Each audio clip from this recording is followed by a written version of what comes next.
नमः शिवाय।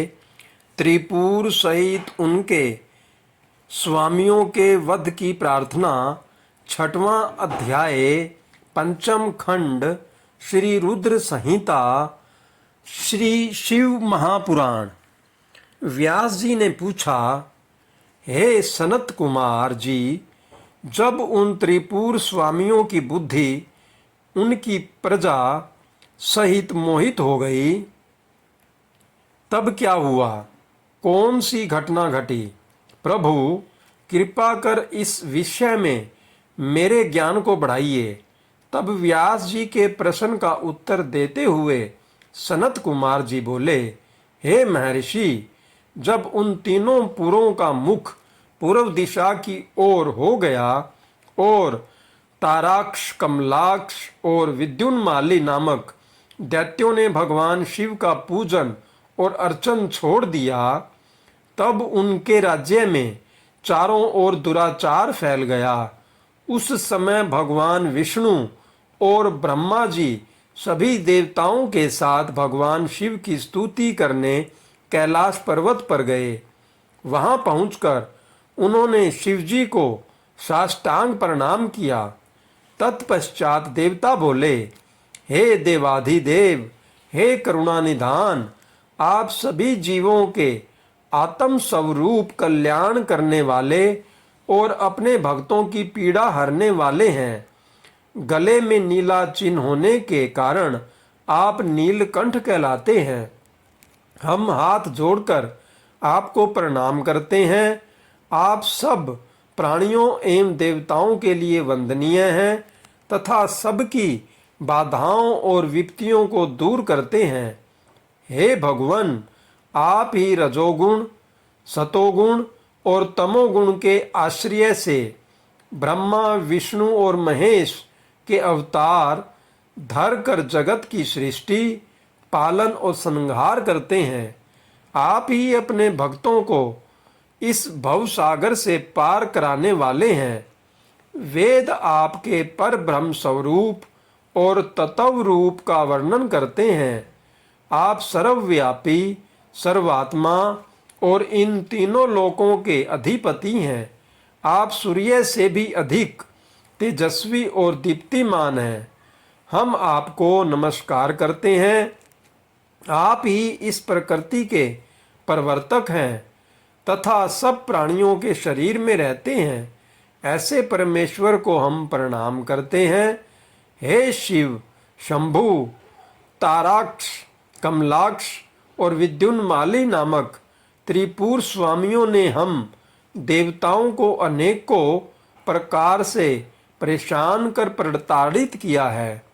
वे देवताओं का विनाश करने के लिए उन्मुख हैं। हे प्रभु, हम आपकी शरण में आए हैं। भगवान, उन असुरों का विनाश करके हमारी रक्षा कीजिए। इस समय तीनों असुरों ने धर्म मार्ग को छोड़ दिया है और नास्तिक शास्त्र का पालन कर रहे हैं। आपकी इच्छा के अनुरूप ताराक्ष, कमलाक्ष और विद्युन्माली तीनों धर्म कर्म से विमुख हो गए हैं। अतः अब आप उनका वध कर देवताओं को मुक्ति दिलाइए। इस प्रकार कहकर सभी देवता चुप हो मस्तक झुकाकर खड़े हो गए। तब भगवान शिव बोले, हे देवताओं, ताराक्ष, कमलाक्ष और विद्युन्माली तीनों ही यद्यपि धर्म से विमुख होकर धन, वैभव और ऐश्वर्य रूप में डूबकर सब कुछ भूल गए हैं, परंतु फिर भी वे मेरे असीम भक्त रहे हैं। जब भगवान विष्णु ने उन त्रिपुर स्वामियों को वहां की प्रजा के साथ मोहित कर धर्म कर्म से विमुख कर ही दिया है, तो वे स्वयं ही उनका वध क्यों नहीं कर देते? शिव जी के ये वचन सुनकर ब्रह्मा जी बोले, हे परमेश्वर, आप भक्त वत्सल हैं। पाप आपसे कोसों दूर भागता है। प्रभु, आपकी आज्ञा के बिना इस जगत में पत्ता तक नहीं हिलता। हे भगवान, आपकी इच्छा के अनुरूप ही विष्णु जी ने उन सबको मोहित कर पथ भ्रष्ट किया है। अब आप उन त्रिपुर स्वामियों का वध करके इस जगत का उद्धार कीजिए। हे प्रभु, आप तो इस जगत का आधार हैं। हम सब आपके सेवक हैं और आपकी आज्ञा के अनुसार कार्य को पूरा करते हैं।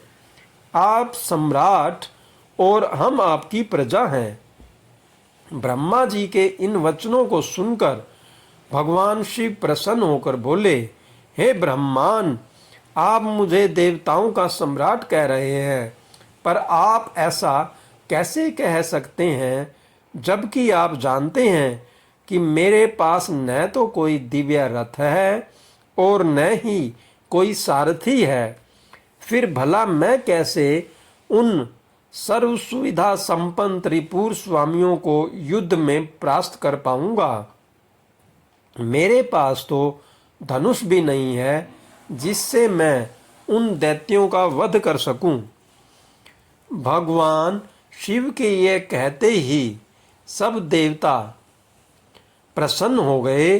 उन्होंने कहा कि प्रभु, यदि आप उनका वध करने के लिए तैयार हैं तो हम सभी आपके लिए रथ तथा अन्य शस्त्र सामग्री का प्रबंध कर देंगे।